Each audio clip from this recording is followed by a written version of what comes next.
Chers amis internautes, bonjour. Vous êtes sur l'émission Dans son intimité de la CIRPC. Et vous qui êtes déjà nos abonnés, nous vous disons une fois encore merci.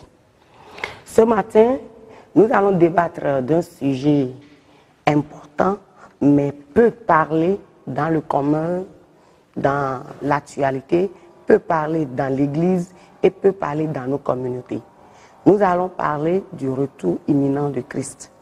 Comme à l'époque de Noé, la plupart des gens ne se doutent de rien de ce qui se prépare à venir. Chacun va vaquer à ses activités. Dans l'Église, dans le corps du Christ, on en parle très peu. Et les peu de gens qui en parlent sont traités de fous. Mais c'est réel. Le retour de Jésus est imminent. Jésus revient bientôt chercher son épouse. Jésus-Christ est à la porte. Les signes annonciateurs sont déjà là. Les signes pour Israël, les signes pour l'Église, les signes pour les nations. Et pour débattre de ce thème, nous avons comme invité le révérend que nous ne présentons plus, qui est un habitué de la CRPC, le révérend Défon François. Révérend, bonjour. Bonjour. Vous êtes le président national de la mission évangélique des Bénines de l'Éternel et vous êtes le berger principal de l'église locale de Fifadji. Exact. Et nous n'allons plus trop traîner. Je vais directement vous demander quelle conception vous avez de la fin des temps, révérend. Merci beaucoup pour la question. Et la fin des temps, pour moi, c'est une expression très, très, très importante. D'autant plus que l'origine même de l'expression, ça ne venait pas de n'importe qui, ça venait de Jésus-Christ. Le Seigneur lui-même. C'est le Seigneur lui-même qui a parlé de la fin des temps et qui a développé même les contours, à savoir, bon, qu'est-ce que la fin des temps et quels seront les signes annonciateurs que nous sommes à la fin des temps. Et il est allé même très loin. Il a parlé de ces signes par rapport à Israël. Il en a parlé par rapport aux nations, au monde entier. Et il en a parlé également par rapport à son Église. Donc, quand nous fouillons dans la Bible, nous voyons que la fin des temps est une expression qui est provenue du Seigneur lui-même. Et moi, je définis ça comme la fin des systèmes du monde entier. Voilà. Oui, ce monde entier a évolué depuis sa naissance au travers des systèmes donnés, des courants donnés. Mais le Seigneur viendra mettre fin à tous ces systèmes. Voilà. Et installer tout un autre gouvernement. Alléluia. Ah oui. Le Seigneur va revenir chercher son Église. Et quand nous parlons en termes d'Église, ce n'est pas nous ne parlons pas de religion. Nous ne parlons pas de baptiste. Nous ne parlons pas je suis pentecôtiste, je suis Renaissance, je suis Assemblée de Dieu, je suis adventiste, tous les istes que nous connaissons. Mais nous parlons en termes de ceux qui ont pour Seigneur Sauveur Jésus-Christ de Nazareth. Parce que quand Dieu jette son regard sur la terre, il voit deux groupes de personnes. Il voit ceux qui ont Jésus et ceux qui n'ont pas Jésus. Exactement. Et le Seigneur Jésus-Christ revient pour chercher son Église et mettre fin à tous les systèmes de ce monde et installer un autre gouvernement, un autre royaume. Exactement. Merci, révérend. Et quand nous disons église, ça c'est une parenthèse, ce n'est pas les quatre murs d'un bâtiment. Non, quand nous parlons d'église, ce n'est pas non plus une dénomination donnée. Voilà. C'est l'église universelle de Christ, l'église spirituelle, des personnes qui sont remplies du Saint-Esprit, nées de nouveau par le Saint-Esprit, remplies du Saint-Esprit, remplies de la parole de Dieu et qui marchent toute leur vie dans la crainte de Dieu et sous l'inspiration du Saint-Esprit. Amen. Merci. C'est de ça qu'il s'agit. Merci pour cette universelle de Dieu. Oui. Nous ne parlons pas en termes de religion. Oui. mais nous parlons de l'Église authentique de Dieu. Oui. Révérend, est-ce que vous pouvez nous donner quelques signes pour l'Israël Par rapport à la fin des temps? Merci pour la question. Elle est d'actualité, mais malheureusement, le monde ne s'en doute de rien. Les gens, sont dans la pleine distraction. Les gens ne savent pas qu'un événement qui va marquer le monde entier, qui va marquer l'humanité tout entière, que cet événement est déjà sur le point de se produire. Et ça sera dommage pour les hommes. Ça sera dommage. Donc, votre question, c'est quels sont les signes par rapport à Israël que le Christ a donnés et qui sont liés à la fin des temps. Merci beaucoup pour la question. Vous savez, tous ceux qui sont un peu instruits sur les choses de l'Église, les choses ecclésiastiques, que l'État d'Israël, pendant des centaines d'années, n'a plus existé. Les Juifs étaient dispersés partout sur la terre. Ils ont quitté leur terre d'origine, la terre promise, à cause de la guerre, et ils étaient contraints d'être éparpillés un peu partout. Même la France, en une époque donnée, a persécuté le peuple juif. Mais l'homme légendaire qui l'a plus fait, c'est Hitler. Hitler a tué des centaines de mille. Il a voulu les exterminer. Il a voulu même exterminer sur la face de la terre cette race. Donc, pendant tout ces temps noirs, l'État d'Israël n'existait plus. Mais il a fallu 1948 pour que les Juifs qui étaient dispersés depuis des centaines d'années, un peu partout sur la terre, disséminés dans les nations, retournent sur leur terre d'origine, leur terre de promesse. Et en 1948, Israël officiellement a été reconnu comme un État ayant les mêmes droits que tous les États sur la terre. C'était un grand événement, un grand signe biblique qui marque le retour de Jésus.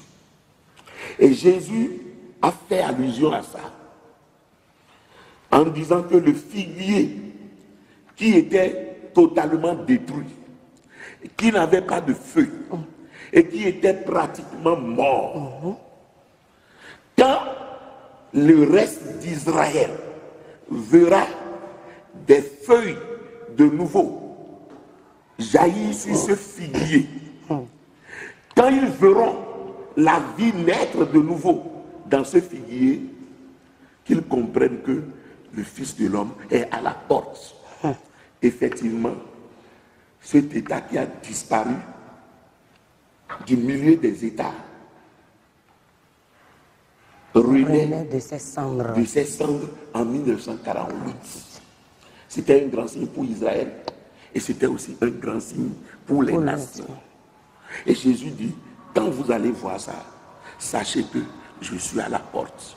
C'est l'un des grands signes que je voudrais citer là par rapport à Israël. Merci. Et l'année passée, pour précipiter les choses, il y a le président nouvellement élu Trump qui a reconnu Jérusalem comme capitale d'Israël. Parce que c'était important dans l'accomplissement des temps. Oui. C'était important comme signe pour le retour de Jésus. Ça Israël était tellement du bruit. Ah oui. Mais, puisque c'était des signes prophétiques, ça s'est accompli.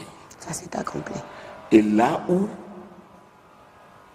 les islamistes ont érigé ce géant, Mosquée. une géante mosquée, là même où le roi Salomon avait construit le temple de Jérusalem, c'était là où ils ont érigé leur mosquée.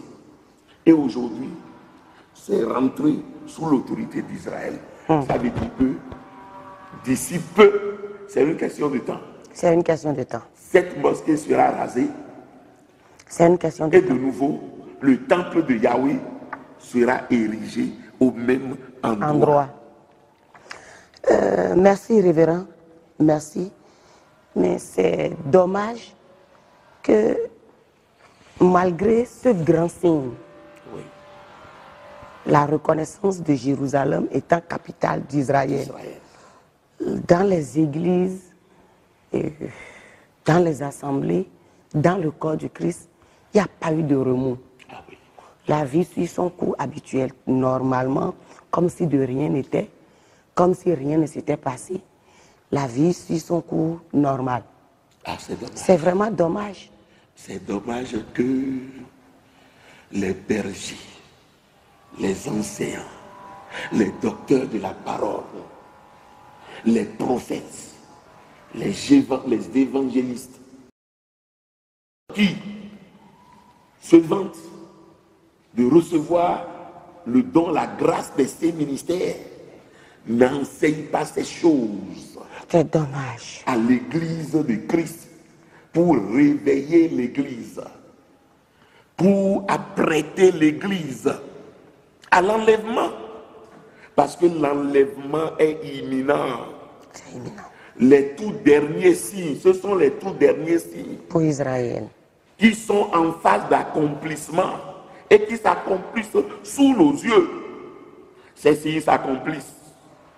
Et quand nous quittons Israël, il y a d'autres signes également. Pour les nations, donnez-nous quelques-uns. Mais le chiffre 666, c'est un signe. Oui.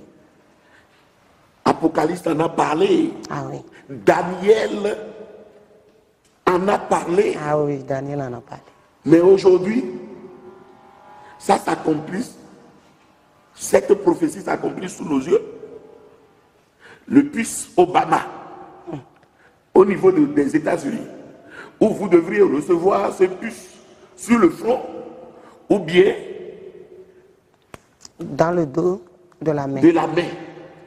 Sans quoi, à une époque donnée, vous ne pouvez plus acheter. Ni faire d'opérations bancaires, ni être soigné. Mais la Bible a parlé de tout ça. Et ce signe, déjà, c'est pour les nations. Ça s'accomplit. Même chez moi au Bénin, je ne comprends pas pourquoi le réseau MTN s'approche à ce signe. 773 666 777 555. Et pour nous faire des faveurs de crédit, on nous impose d'utiliser 777. Que les chrétiens se réveillent. Ils se réveillent. Que l'Église se réveille. Que l'Église se réveille. Parce que les prophéties imminentes autour de l'arrivée de Christ s'accomplissent sous nos yeux. Mais nous sommes dans la distraction. Dans la distraction. Oui. Parce que dans les églises aujourd'hui, c'est l'évangile de prospérité qui attire plus de monde. L'évangile où on opère des miracles. Ah oui. On laisse de côté l'essentiel. Nous avons réduit Jésus au miracle. Nous avons réduit le travail merveilleux de Christ à la croix, à la prospérité. Et c'est dommage, révérend. C'est vraiment dommage. Dans quelques signes aussi pour les nations, la Bible a dit que Jésus reviendra dans la nuit profonde. Qui revient quand la nuit sera avancée. Et avec les lois qui sont votées aujourd'hui un peu partout, la nuit s'avance. La nuit s'avance dans ses profondeurs.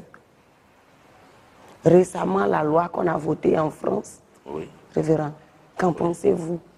Mais bien sûr, c'est toujours l'accomplissement des prophéties. biblique liée au retour de Jésus-Christ.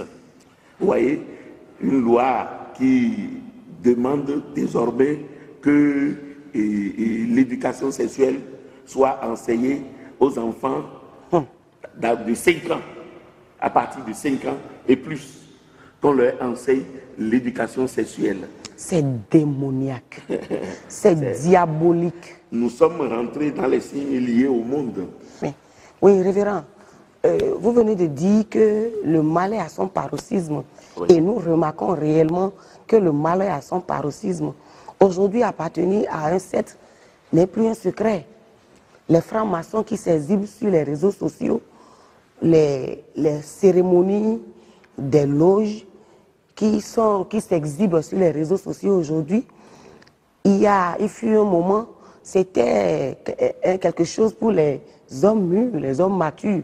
Mais aujourd'hui, déjà à 12 ans, 13 ans, vous pouvez déjà appartenir à un secte, vous pouvez rentrer dans une loge et même parrainer. Le monde change, le monde a changé dangereusement. Et c'est ce que Jésus appelle les ténèbres, la nuit profonde. Aujourd'hui, le satanisme n'est plus une affaire de personnes adultes, de responsables. Être initié pour travailler dans un loge, ce n'est plus pour un papa retraité ou un responsable, un fonctionnaire. Les enfants de 12 ans, 10 ans, 11 ans, 12 ans, 13 ans sont initiés et leurs photos même sont publiées sur les réseaux sociaux. Ils sont parrainés par des pères spirituels. Vous voyez? Donc le satanisme a quitté le niveau adulte pour pénétrer même le pépinière. On dit une pépinière, la pépinière, pour pénétrer la couche juvénile, les enfants innocents qui ne connaissent rien. Vous voyez, c'est la preuve de l'avancée des ténèbres. La France qui sort la loi, ça fait du bruit un peu partout, mais elle est signée, et c'est signé l'éducation sexuelle pour les enfants à partir de 5 ans. Ça a été appliqué. Vous voyez, l'Afrique du Sud qui légalise aujourd'hui, l'adultère. Parce que il y a plus, l'adultère est légal. Tu peux prendre la femme de Pierre. Ce n'est pas un péché que tu as commis. La désacralisation des choses qui étaient sacrées.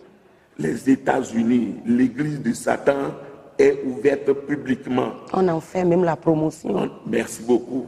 Vous voyez, ce ne sont pas des signes silencieux, c'est des signes qui parlent fort. Nous sommes à une période où les ténèbres évoluent grandissant. Les ténèbres sont profondes. Et c'est dans ces ténèbres profondes que Jésus va faire son apparition comme un voleur. Le Fils de l'homme viendra comme un voleur dans la profonde nuit sur la terre. Et cette profonde nuit sur la terre là, permettez, elle se manifeste dans toutes les grandes nations. Toutes les grandes nations. L'adultère autorisé en Afrique du Sud. Le mariage homosexuel. Le mariage homosexuel. Les États-Unis qui ont confirmé qu'avant toute une alliance, tout un contrat avec une autre nation, ces nations doivent accepter le mariage homosexuel. L'Allemagne qui venait de déclarer la loi sur l'inceste. L'inceste est autorisé. Tu peux coucher avec, quand on parle d'inceste, tu peux coucher avec ton enfant. Des frères peuvent se coucher. Bien sûr. Tu peux attraper ta grand-sœur et l'enceinte. Donc ta petite soeur et l'enceinte. L'Allemagne a autorisé cela. Ouais. La nuit est profonde. La ville de Miami est proclamée comme une ville d'achat de sexe public. À Miami, tu peux être en train de partir, de te promener, et si tu as le désir sexuel, tu peux aller quelque part là, payer et te satisfaire et continuer. Comme on prend du pain ou bien du yaourt en route pour se satisfaire. Oui. La pudeur a disparu. L'autorisation de la prostitution des mineurs. Ça, c'est aussi l'Allemagne qui a autorisé ça. L'ouverture de l'église de Satan. Bien aimé, il y a beaucoup de signes Les guerres d'un qui peu prouvent que dans le monde entier, les ténèbres ont envahi le monde. Et ce n'est pas la fin, cela va s'accroître. Nous irons dans la nuit profonde sur la terre. Elle dit les forces du mal vont agir, envahir la terre. Et le mal ne dira plus rien à personne. Oui, Jésus a dit que par rapport au monde également, dans Matthieu 24, versets 6 à 8, Jésus dit, vous entendez des guerres, des bruits de guerre. Des guerres, des bruits Une de guerre. nation se lèvera contre une autre nation. Mais nous vivons cela. Ah oui. Il y aura des tremblements de terre qui vont faire des centaines de milliers de victimes. Nous vivons cela. Il y aura de la famine sur la terre. Nous vivons toutes ces choses Nous aujourd'hui. vivons déjà ces choses. Vous voyez. Donc, par rapport au monde, par rapport aux nations, tous les signes sont là. Les signes révélateurs, annonciateurs de l'arrivée de Christ sont là. Révérend, à vous entendre, on a une frayeur qui nous saisit. À vous entendre, on a peur. Parce que tout ce que vous avez cité, nous sommes confrontés à ces choses. Ces choses sont devenues nos quotidiens aujourd'hui. Oui. Des choses qui étaient sacrées. Aujourd'hui, c'est devenu le quotidien, c'est devenu normal. On trouve ces choses-là normales. Révérend, que devons-nous faire? Parce que si la nuit est déjà si avancée et l'époux est à la porte, que devons-nous faire? Merci. Permettez-moi de revenir. Vous venez de dire les choses qui étaient sacrées sont devenues banales. Sont désacralisées. Oui, désacralisées. Ça me fait mal, vous voyez, que dans ma nation, dans mon pays, beaucoup d'enfants sont sacrifiés. Sont sacrifiés dans des crimes, au travers des crimes rituels. Et pas de jeunes, des jeunes de 17 ans, des jeunes de 18 ans, 22 ans, 25 ans. Et on attrape, on vole les enfants, on les sacrifie aux démons pour avoir de l'argent. Aucun respect pour la vie aujourd'hui. Vous apprenez sur les réseaux sociaux le copain qui a égorgé sa copine. Parce que voulant de son sang pour un sacrifice. Mais il y a quelques années en arrière, nous ne vivons pas ces choses dans notre pays. La vie était sacrée. La vie était... Les enfants étaient sacrés. Très précieux. Vous voyez? Donc, les ténèbres ont véritablement envahi la terre. Et l'Église doit se lever pour prêcher. L'Église est la lumière encore qui brille sur la terre. Les enfants de Dieu sont des enfants de lumière qui sont dans un monde ténébreux, grandement ténébreux. Et nous devons nous lever pour prêcher l'Évangile, pour prêcher la croix de Christ, prêcher la repentance, prêcher le salut. C'est notre rôle. L'Église est le sel de la terre. Si vivre dans ce monde aujourd'hui devient de plus en plus amer, difficile, l'Église de Christ est le seul espoir pour le monde où l'on peut avoir la paix, l'on peut avoir la joie de vivre à travers le Saint-Esprit et à travers la parole de Dieu. Mais l'Église doit se réveiller pour jouer son rôle. Oui, mais révérend, voilà que l'Église même ne se rend pas compte de ces signes. Et à suivre l'actualité, à suivre les choses de près, c'est comme si l'Église se met hors de ces choses, de l'actualité, et vit une vie un peu égoïste, je vais dire. L'Église ne se rend pas compte de ces choses. Est-ce que c'est parce que l'Église n'a pas encore au sein de l'Église même des signes, de ces signes annonciateurs de l'imminence du retour du Seigneur? Vous savez, je bénis le Seigneur pour ces émissions de CIRP. Vous voyez, parce que ça réveille, ça touche précisément des points clés, des points d'actualité.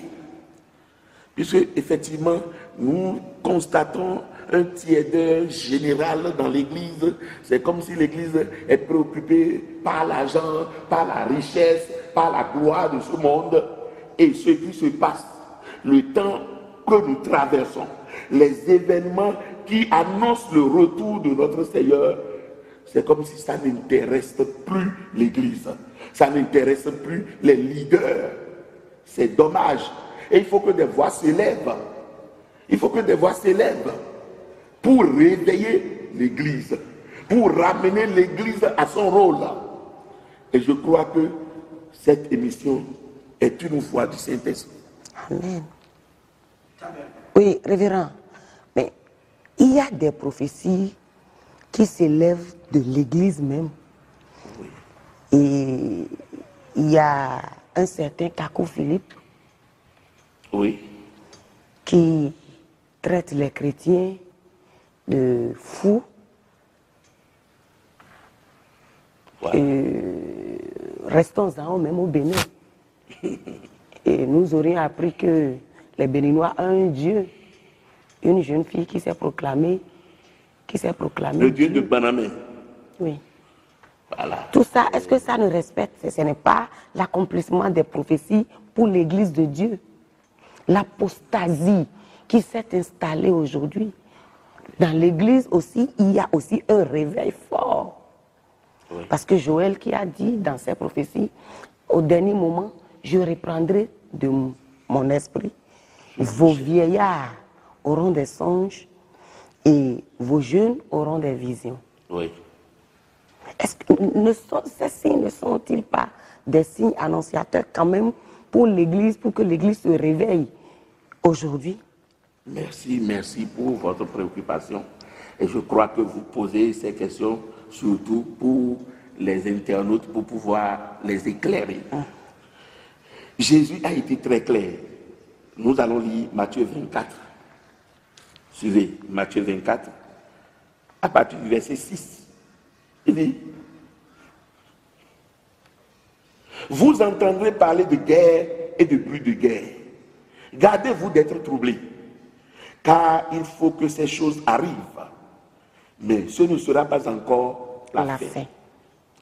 Une nation s'élèvera contre une nation.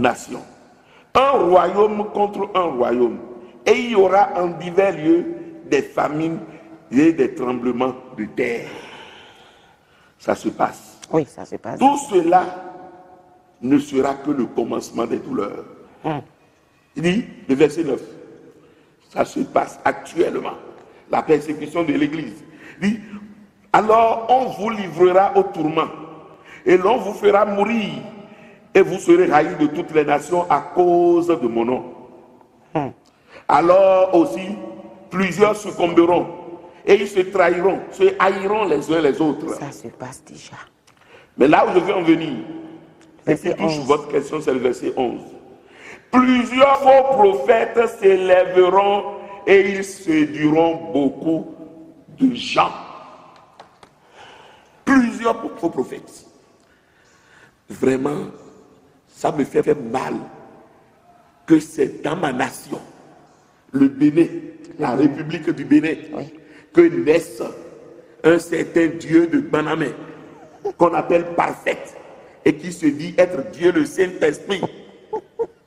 Une jeune femme, un Dieu humain, de moins de 30 ans.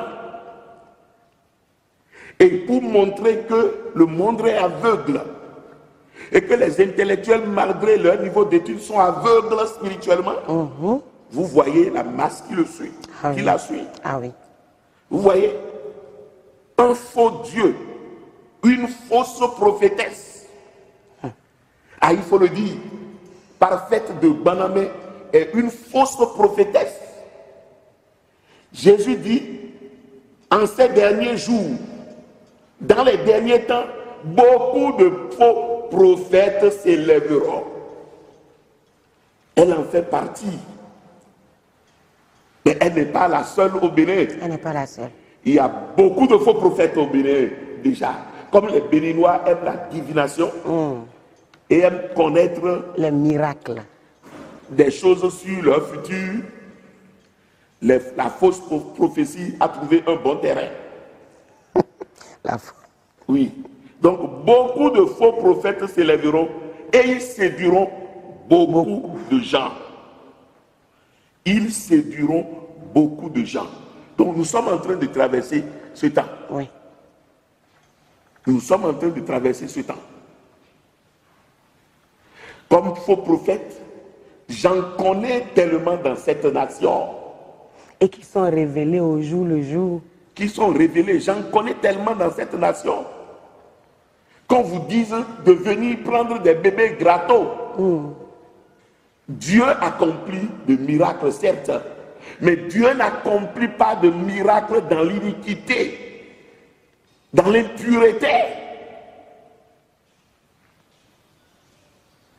Dommage, l'Église de Christ doit se réveiller.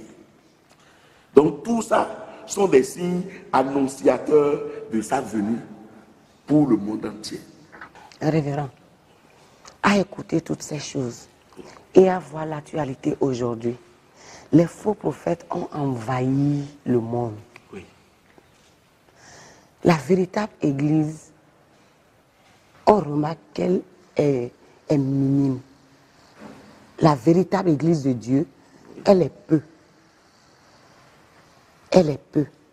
Mais quand cette Église va prendre conscience du rôle à elle de jouer, cette Église aura un grand impact. Bien sûr. Aura un grand impact de salut pour la majorité qui vont à leur pète. De leur plein gré, ils vont à leur pète par ignorance. Bien sûr. Que devons-nous faire pour réveiller la conscience, l'entendement de cette Église?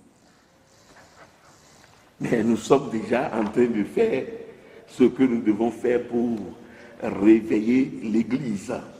Vous voyez, c'est ça que nous sommes en train de faire. L'Église, ce n'est pas, oui, enfant de Dieu, tu vas avoir ta voiture, tu vas avoir ta maison, tu vas être glorieux. Ça, ce sont des choses secondaires. Mais nous devons nous lever et prêcher l'évangile de Christ. Le salut gratuitement offert par Christ que nous recevons au moyen de la foi, par la grâce, à travers l'évangile prêché. Il s'est sacrifié, il a versé son sang, il est mort, et pour montrer qu'il a vaincu la mort, le troisième jour, il est ressuscité. Et il appelle le pécheur à venir à lui pour être purifié, sanctifié. Il appelle le sorcier, il appelle le satanique à venir à lui pour recevoir le pardon, la purification et la sanctification de sa vie. Et l'Église doit porter cette bonne nouvelle partout, en tout lieu, en tout temps. C'est ce que le Seigneur désire de nous. C'est le cœur de Christ. Annoncer l'évangile. Cet évangile qui sauve et qui sauve parfaitement. Mais malheureusement, les biens de ce monde, la gloire, ont pris la place. le succès, la victoire sur l'ennemi, ces choses ont pris la place des choses essentielles dans nos églises. C'est comme à croire que l'Église ne sait plus aujourd'hui séparer le vil du précieux. Madame la journaliste, c'est exactement ça. Mais si vous séparez les choses viles des choses précieuses, vous serez comme ma bouche. Votre bouche sera comme ma bouche. Et le précieux qui est imminent aujourd'hui et qui brûle au cœur de notre Seigneur, c'est que l'Église comprenne en quel temps nous sommes. L'Église comprenne que le retour de son Sauveur est imminent. L'Église comprenne que les signes annonciateurs se passent, se produisent, les prophéties s'accomplissent devant elle. Le chiffre 666 est en sa phase d'accomplissement et s'accomplit déjà. La nation d'Israël est devenue une nation. Là où le temple de Salomon avait été détruit et la mosquée a été érigée, là aujourd'hui est rentré dans le patrimoine d'Israël. Et Israël à tout moment peut rebâtir le temple. Tout ça sont des signes annonciateurs de sa venue. Les forces du mal qui ont envahi les grandes nations, toute la terre, avec des lois contre nature, qui sont votées par des nations. On ne peut pas savoir pourquoi l'éducation sexuelle, comment apprendre à faire des rapports sexuels à des enfants de 5 ans, de 6 ans. On ne peut pas savoir pourquoi voter, accepter par de grandes nations l'inceste. La mère peut coucher avec son garçon. Le jeune homme peut coucher avec sa soeur. Et les nations ont voté cela. L'abomination. Pour prouver que nous sommes à la fin.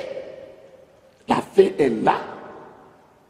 Les gens qui ont reçu l'autorisation de coucher avec les animaux. Exactement, j'en ai vu. L'abomination. J'ai regardé les vidéos des jeunes hommes qui sont en érection et qui ont pénétré des porcs. Vous voyez? Et des scientifiques ont suivi ça. Le porc en gestation jusqu'à ce que le résultat ne sorte. Et j'ai vu des oreilles de porc, des faces d'hommes, la bouche de porc, tout mélangé avec de la confusion. Et c'est là notre temps. C'est le temps que Jésus appelle la nuit avancée. La nuit est avancée. Les ténèbres sont avancées. Le règne des ténèbres est avancé. L'Église doit se préparer pour recevoir l'époux. Si elle est épouse et Jésus-Christ est l'époux, l'épouse doit se préparer pour recevoir son époux. Merci, révérend.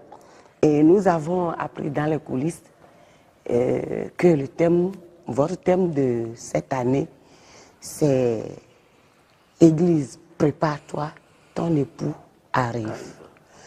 Vous faites partie de ces rares pasteurs, parce que c'est des thèmes qui ne scotchent pas aujourd'hui les fidèles.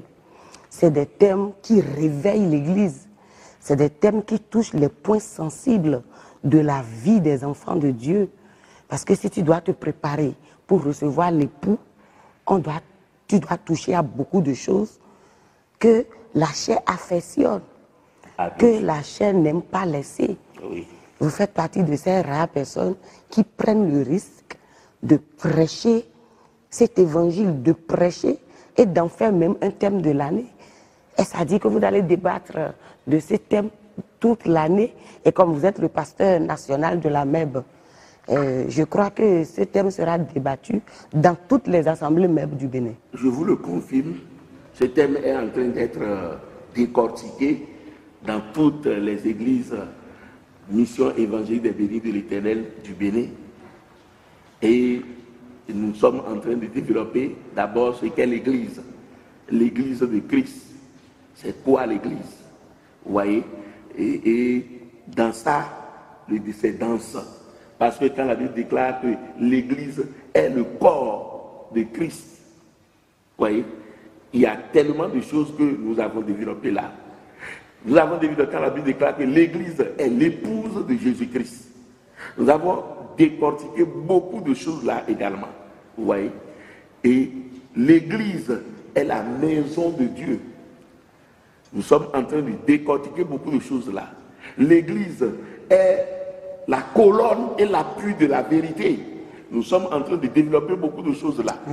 Rien que dans le développement de ce grand thème, nous pouvons traverser toute l'année. Parce qu'après avoir développé l'Église, nous allons développer comment l'Église doit-elle se préparer à son avènement. Ça doit être...